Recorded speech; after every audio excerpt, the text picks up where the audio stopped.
Greedy for Tweety is a pretty good Warner Brothers cartoon. This was released in 1957, directed by Fritz Freleng and written by Warren Foster.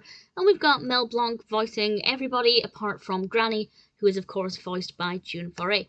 And Tweety, Sylvester the cat, and Hector the dog are actually patients in a hospital because obviously when you cause that much trouble chasing after each other and trying to hurt each other, somebody's going to get hurt eventually.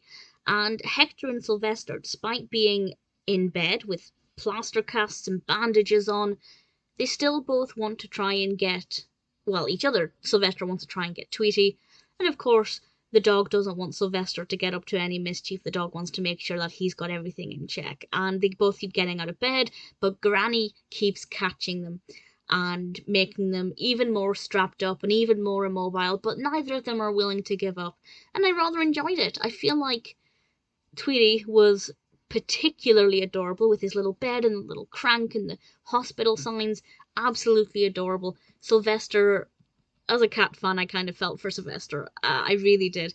But Hector was an interesting character because I didn't love him in this, and I feel like it might have worked even better without him. I don't know if I'm completely in agreement with my own opinion there, but part of me thinks that maybe Sylvester could have got up to more antics if Hector wasn't there. And it could have just been it would have been a different narrative, and I think I might have preferred it, but I didn't hate it with Hector. He definitely kept Sylvester on his toes, as much as he could with a plaster cast on. And Granny, as the nurse, I just thought was wonderful. Definitely a wonderful role for her to play. I thought she fit it very well, and Tweety was just ridiculously adorable with his tiny plaster cast and his tiny hospital bed. He was definitely very cute. I really enjoyed it. It's good fun. It's a little predictable, but that's not too bad. I didn't mind that so much. Granny in particular I thought was wonderful. Tweety was adorable. And Sylvester and Hector both gave as good as they got.